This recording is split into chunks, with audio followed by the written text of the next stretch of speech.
Uttar Pradesh police के computer operators grade A के नियुक्ति पत्र वितरण के आज के इस कार्यक्रम में समारोह में मेरे साथ यहां पर उपस्थित प्रदेश सरकार में मंत्रिमंडल के मेरे सहयोगी, वित्त और संसदीय कार्य विभाग के मंत्री श्री सुरेश कुमार खन्ना जी, प्रदेश के पुलिस महानिदेशक श्री राजीव कृष्ण जी, अपर मुख्य सचिव गृह श्री संजय प्रसाद जी,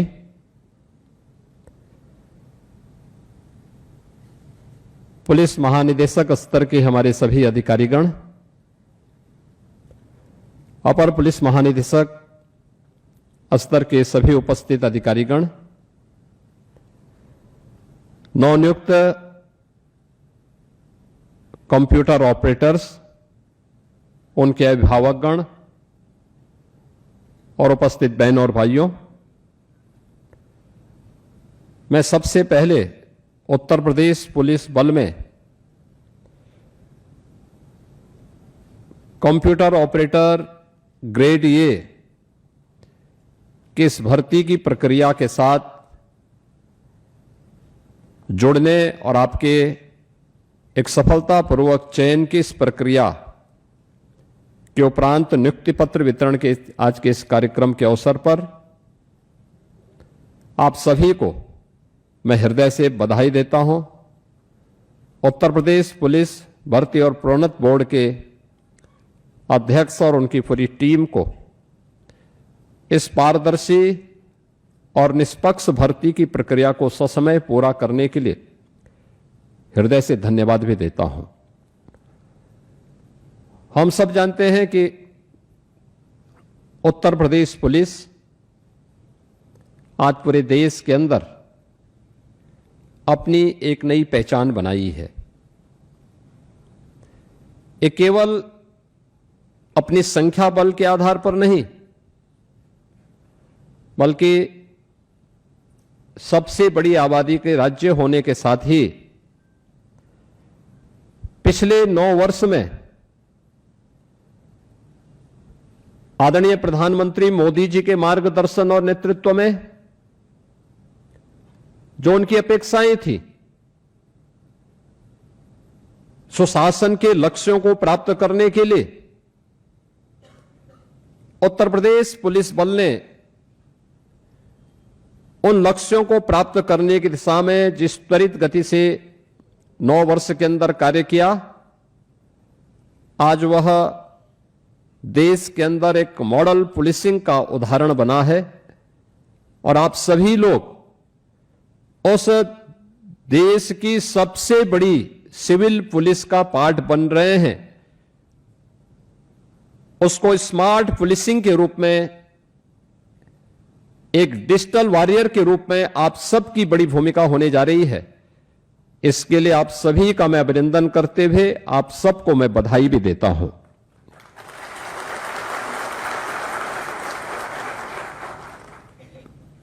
2017 के पहले का उत्तर प्रदेश, क्योंकि अब 9.25 वर्ष हो चुके हैं, आप में से बहुत सारे लोग उस समय टीनेजर्स रहे होंगे, सभी के सभी लोग थे, क्योंकि आप में से कोई भी 18 वर्ष 28 वर्ष से ऊपर का तो हो नहीं सकता है। मैं खन्ना जी को छोड़ दें तो खन्ना जी की तो उम्र 90 के आसपास होगी, तो उनके लिए ये सब चीजें अलग हैं। लेकिन आपकी उम्र आज से 10 वर्ष पहले 17-18 वर्ष की रही होगी, 10 वर्ष से लेकर के 17-18 वर्ष के बीच की रही होगी। स्वाभाविक रूप से सभी लोग अपने मां बाप पर आश्रित रहे होंगे। कोई स्कूल जाता रहा होगा, कोई कॉलेज की तरफ पहली बार देखा होगा, और वो उम्र ऐसी होती है जब व्यक्ति जब मां बाप पर आश्रित रहता है तो बहुत जो है उनको गंभीरता के साथ नहीं लेता है, हर एक घटना को ये मान के चलता है, क्योंकि मां बाप का आश्रय से बढ़कर के कुछ भी नहीं होता है। उसके लिए सब कुछ वही है, इसलिए उसको बहुत चिंता नहीं होती है। लेकिन अपने अभिभावक से पूछिए, आज से 10 वर्ष पुराने के समाचार पत्रों की कतरनों को थोड़ा अवलोकन करिए, पत्र पत्रिकाओं के अवलोकन करिए, और उस पीढ़ी को, जिस पीढ़ी ने आपको आगे बढ़ने में मदद की है, अपने गुरुजनों से, अपने अभिभावकों से पूछिए, 2017 के पहले का उत्तर प्रदेश कैसा था, क्या होता था, पुलिस के बारे में जनता की धारणा क्या थी, प्रदेश के बारे में देश की धारणा क्या थी, प्रदेश की कानून व्यवस्था की स्थिति कैसे हुआ करती थी। हर दूसरे तीसरे दिन एवरेज एक दंगा होता था यूपी में, महीनों महीनों कर्फ्यू रहता था, उत्सव के पहले उपद्रव होने लगते थे। जब पुलिस के अधिकारी ही सुरक्षित नहीं रहते थे,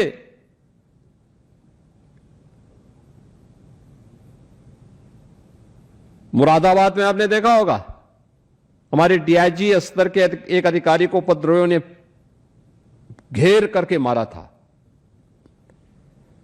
यानी ये मान करके कि वह अब जीवित नहीं बचे, इसलिए वे उपद्रवी छोड़ करके तब चले गए, अन्यथा उनको पता होता कि व्यक्ति जीवित है तो छोड़ते नहीं।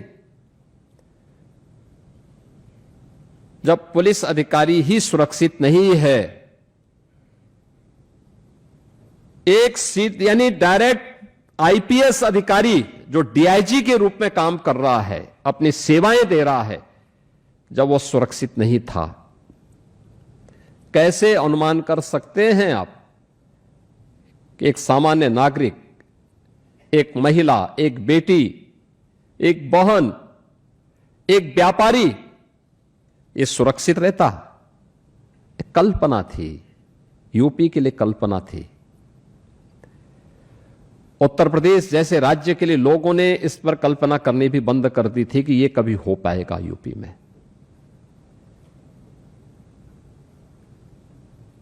हम लोग लगातार वॉच कर रहे थे, क्योंकि मुरादाबाद की घटना मुझे भी याद थी, और हम लोगों ने फिर आने के बाद अपनी कार्रवाई को आगे बढ़ाया। हम जानते थे कि उस समय बहुत सारे पॉलिटिकल प्रेशर वहां पे पड़ रहे थे उन अपराधियों को बचाने के लिए, और अंततः उन सभी अपराधियों को अभी पिछले कुछ दिनों पूर्व सरकार की प्रोसिक्यूशन की विंग के माध्यम से किए गए प्रयासों का परिणाम था, उन सभी को सजा हुई है, और इतनी गंभीर सजा हुई है कि आगे से अपराध करना उनकी कई पीढ़ियां भूल जाएंगी। हमने भर्ती की प्रक्रिया को पूरी पारदर्शिता के साथ आगे बढ़ाया। भर्ती की प्रक्रिया कोई अनुमान कर सकता है? आज हम 930 कंप्यूटर ऑपरेटर को नियुक्ति पत्र वितरित कर रहे हैं। अभी पिछले दिनों आपने देखा होगा लगभग 35,000 पुलिस आरक्षी के लिए परीक्षा संपन्न हुई है। 28 लाख नौजवान उसके लिए एप्लीकेंट थे। उससे पहले 41,000 होमगार्ड के लिए भी हम लोग परीक्षा आयोजित की।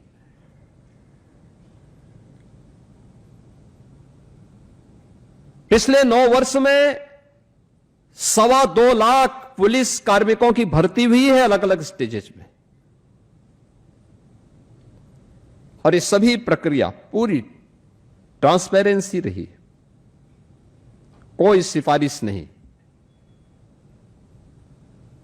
कोई भेदभाव नहीं।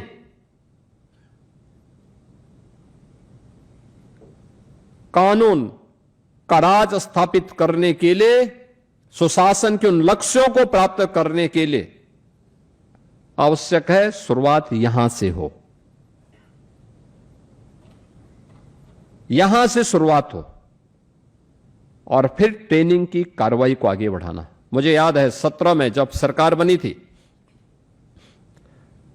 उस समय मैंने पूछा भी पुलिस के कितनी भर्तियां हैं। मुझे बताया गया था कि साहब इतने लाख भर्तियां होनी हैं, वे क्यों नहीं हो पाई हैं? क्योंकि कोर्ट का स्टे है। कहां कहां से स्टे है? कागज निकाले गए सुप्रीम कोर्ट से, हाई कोर्ट से, अलग अलग भर्तियों में स्टे थे। भाई इस स्थगन आदेश का मतलब क्या है? माननीय न्यायालय की अपेक्षा क्या है? और उन अपेक्षाओं पर क्यों नहीं हमारा भर्ती बोर्ड खरा उतरता है? हमने उसमें कार्रवाई शुरू की। माननीय न्यायालय ने आदेश दिया कि आप भर्ती कर सकते हैं। हमने प्रक्रिया को आगे बढ़ाने की शुरुआत की कि पता लगा, मैंने कभी भर्ती होंगे तो ये जवान जाएंगे कहां ट्रेनिंग के लिए? कहा साहब ट्रेनिंग सेंटर नहीं, यानी उस समय बताया जा रहा 3000 भर्ती एक बार में होगी। आप अनुमान करिए कि 3000 नौजवानों की एक भर्ती की प्रक्रिया होती, फिर 9 महीने की उनकी ट्रेनिंग होती, तो मुझे लगता है कि कई दशक बीत जाते भर्ती होने में। हमने कहा भी नहीं, नियम को ठीक करो, तेजी करो। ट्रेनिंग की क्षमता जो 3000 थी, इसको बढ़ाने की आवश्यकता है। और आपने देखा होगा गत वर्ष हम लोगों ने 60,244 भर्ती की थी, और सभी 60,244 की भर्ती को ट्रेनिंग हमने यूपी पुलिस के ही अपने केंद्रों में ट्रेनिंग भी दी है उनको, और वे ट्रेनिंग लेने के बाद सफलतापूर्वक अब फील्ड में जाकर के अपनी ड्यूटी करना प्रारंभ कर दी है। ये 60,244 जवान यूपी पुलिस के, यूपी के ही केंद्रों में, 17 में हमारे पास केवल 3000 की ट्रेनिंग की क्षमता थी। आज हमारे पास 60,000 ट्रेनिंग की क्षमता मौजूद है। यह है स्पीड। जब हम इस स्पीड के साथ चलेंगे तब परिणाम आएगा। आप जब कोई कदम उठाएंगे आलोचनाएं होंगी, उससे घबराए बगैर हमें आगे बढ़ना पड़ेगा। इंफ्रास्ट्रक्चर हमने डेवलप किया। पुलिस के जवान जिसके भरोसे हम इतनी बड़ी आबादी को सुरक्षा की गारंटी देना चाहते हैं, उसका स्वयं का ठिकाना नहीं था। टूटे हुए बैरक में रहने के लिए मजबूर होता था। आखिर सर्दी गर्मी बरसात उसके लिए भी तो है, उसके लिए भी तो ये सब समस्याएं हैं, लेकिन नहीं, उसकी सुविधा का ध्यान नहीं होता था। आज आप जाइए, प्रदेश के अंदर 56 जनपद ऐसे हैं जिस जिले के अंदर सबसे जो हाई राइज बिल्डिंग होगी वो पुलिस की बैरक होगी। पुलिस की बैरक, उत्तर प्रदेश पुलिस की बैरक, सबसे ऊंची, सबसे बड़ी बिल्डिंग। यानी इसका मतलब यूपी पुलिस आज सबसे टॉप पर चल रही है। 54 जिले बताते हैं कि प्रदेश अब दौड़ रहा है, अब रेंग नहीं रहा है, अब दौड़ रहा है। ट्रेनिंग की क्षमता बढ़ाई गई, पुलिस की भर्तियों का कार्यक्रम प्रारंभ हुआ। 17 में हमने जब भर्ती की थी, हमें मिलिट्री से, पैरामिलिट्री से और दूसरे राज्यों से ट्रेनिंग सेंटर हायर करने पड़े थे। हमने उनके केंद्र लिए थे, वहां पे हम लोगों ने ट्रेनिंग करवाई थी। 60,200 की जब यहां भर्ती होनी थी, मेरे सामने फिर ये बात आई कि साहब अब किसी राज्य के पास खाली नहीं है, कहां हम करेंगे? हमने कहा हमारे अपने स्वयं के संसाधन हैं, हमारे अपने केंद्र हैं, यहां पर करो, लेकिन भर्ती हो जरूर। ये जो नौजवान जो दिन रात दौड़ता है, उसके सपनों को उड़ान देने का ये अवसर है और हमें ये करनी चाहिए भर्ती। और मैं धन्यवाद दूंगा कि यूपी उत्तर प्रदेश पुलिस भर्ती बोर्ड, भर्ती एवं प्रोन्नत बोर्ड ने बहुत अच्छी भर्ती की प्रक्रिया को संपन्न किया और वे सभी जवान अब अलग अलग थानों में, अलग अलग जनपदों में अपनी सेवा देने के लिए फील्ड में उतरे हैं। पुलिस कमिश्नरेट सिस्टम ये 1972 से चला रहा था, हिम्मत नहीं ले रहे थे। यूपी पुलिस आईपीएस को आईएएस ऐसा दबाते थे, फाइलों में ऐसा दबा देते थे, वो फाइल एक बार बंद हुई नहीं कि फिर वो कभी खुलती नहीं थी। यानी यमराज भी आ जाए तो आईएएस से फाइल खुलवाना तो कठिन ही हो जाता है, और यही होता था, वो खुलती नहीं थी। फिर वो पता नहीं कहां वो फाइल पड़ी थी। हमने 7 जनपदों में पुलिस कमिश्नरेट सिस्टम लागू भी करवा दिया। ये पुलिस रिफॉर्म का पार्ट है। जिनको पुलिस रिफॉर्म के बारे में जानकारी नहीं, वह पुलिस कमिश्नरेट सिस्टम पर उंगली उठाते हैं।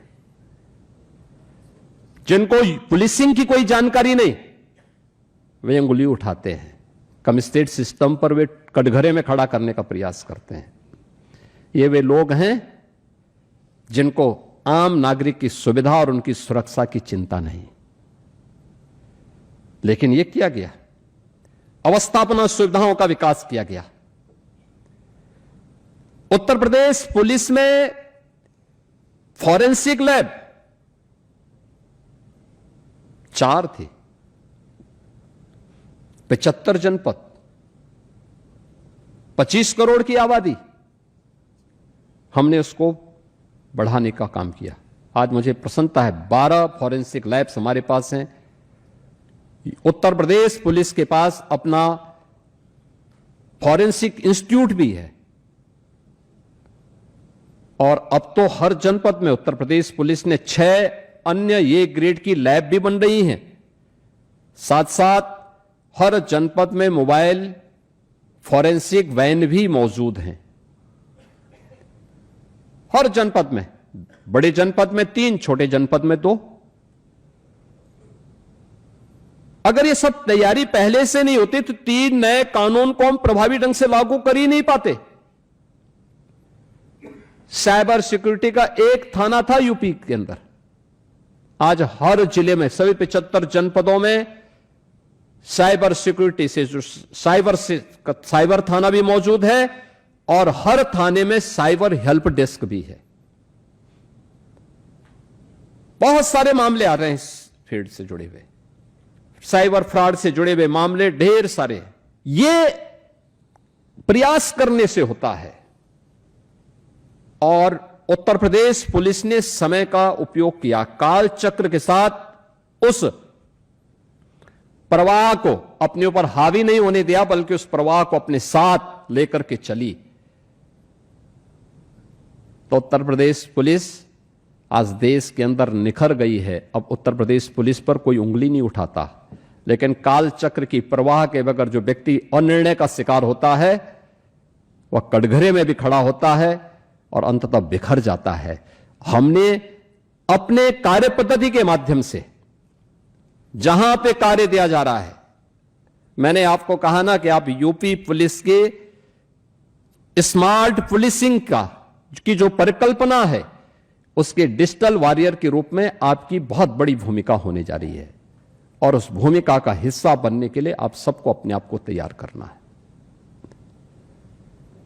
आपको इस बात को ध्यान में रखना होगा कि आज सबसे बड़ा चैलेंज है आज के समय में, कोई चीज अब आज के इस युग में किसी से छुपी भी नहीं रहती है।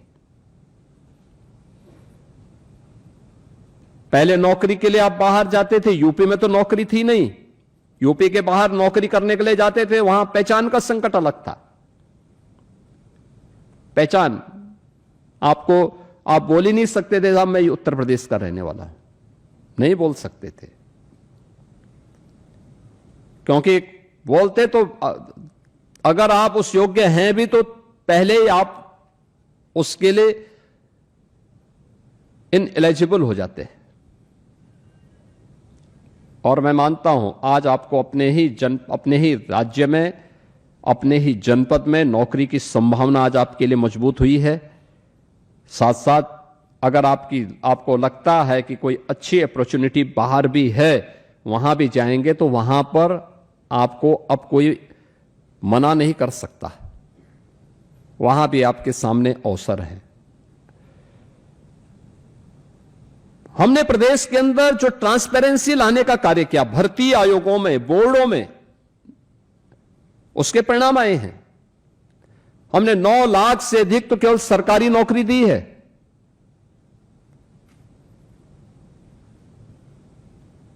प्रदेश के अंदर सुरक्षा का जो वातावरण बना है, लाखों नौजवानों को उसके माध्यम से निवेश से और उद्योगों की संख्या, आप सोचो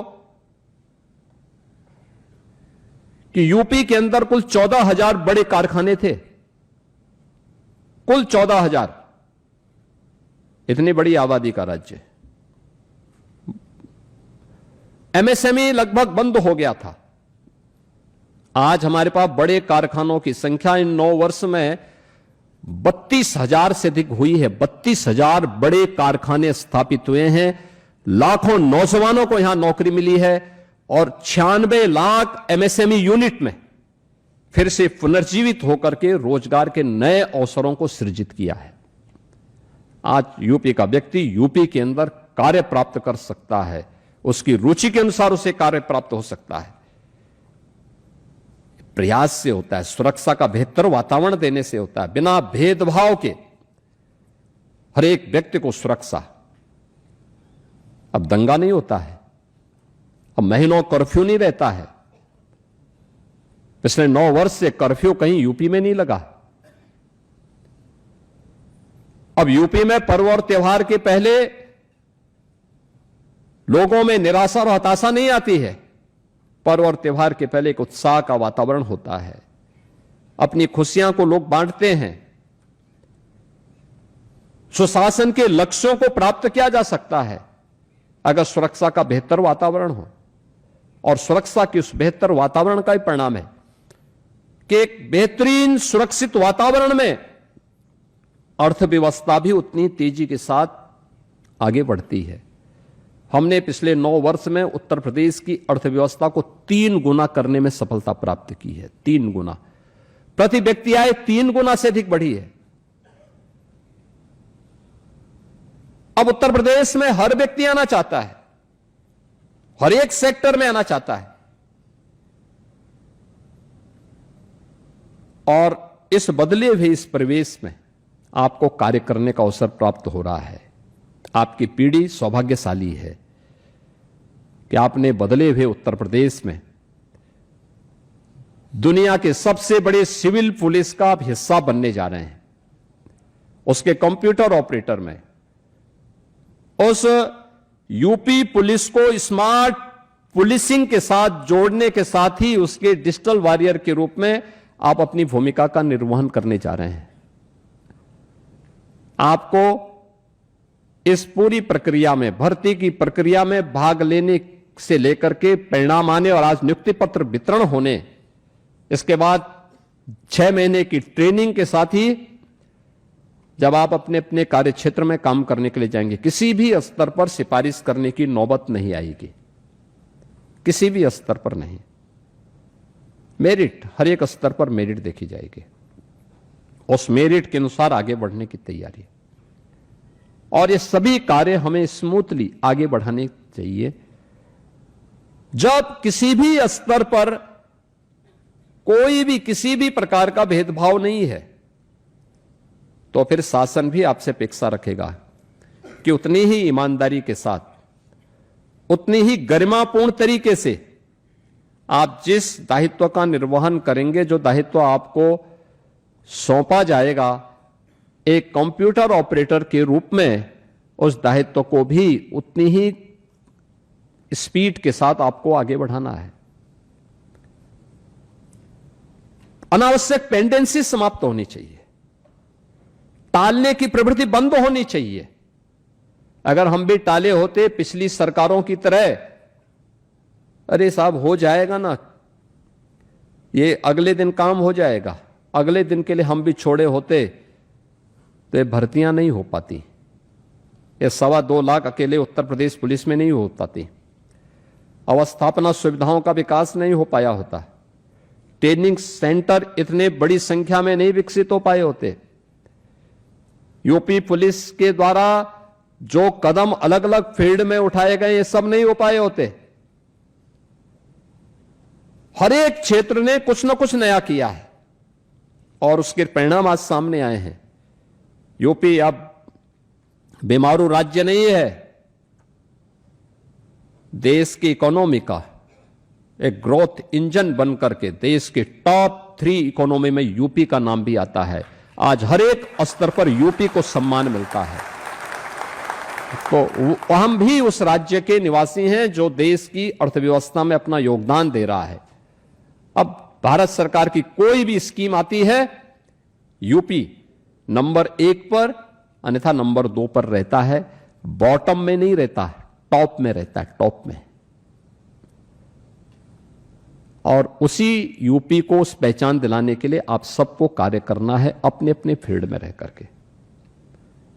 यह केवल मेरे स्तर पर, मंत्रियों के स्तर पर या जनप्रतिनिधियों के स्तर पर या चीफ सेक्रेटरी या डीजीपी के स्तर पर नहीं, बल्कि सबकी सामूहिक टीम एक साथ प्रयास करके अपने अपने फील्ड में काम करना प्रारंभ करेगी तो परिणाम आने में देर नहीं लगेगी। और उस नए यूपी के बारे में हमें कार्य करना है। आप सभी अब विकसित भारत की प्रधानमंत्री जी के विजन को आगे बढ़ाने के सारथी भी हैं अपने अपने फील्ड के। आप सभी को उस फील्ड में नेतृत्व देने के लिए तैयार होना होगा। और याद रखना, यह तभी हो सकता है जब आप आत्म अनुशासन के भाव को बनाए रखेंगे। हम लोग अक्सर देखते हैं ड्यूटी के दौरान बहुत सारे लोग रील बनाते रहते हैं। ये अनुशासनहीनता का एक पार्ट है। उस समय हमें अपनी ड्यूटी के प्रति सजग होना होगा, न कि रील बनाना होगा। हमें इस बात को ध्यान में रखना होगा कि जिस कार्य को हमें करना है उसके प्रति उतनी ही सतर्कता और उतनी ही गंभीरता भी होनी चाहिए, तब वह गरिमापूर्ण तरीके से परिणाम दे पाएगा। कोई ऐसा काम नहीं करना चाहिए जो अनावश्यक हमें हंसी का पात्र बनाए। सिस्टम पे अनावश्यक उंगली उठाने का प्रयास होता है। अपने आप तो कुछ कर नहीं सकते, लेकिन सिस्टम पे उंगली उठाते हैं लोग। भाई, जो व्यक्ति जितकी जहां ड्यूटी है वहां कार्य करेगा तो परिणाम अपने आप आएगा।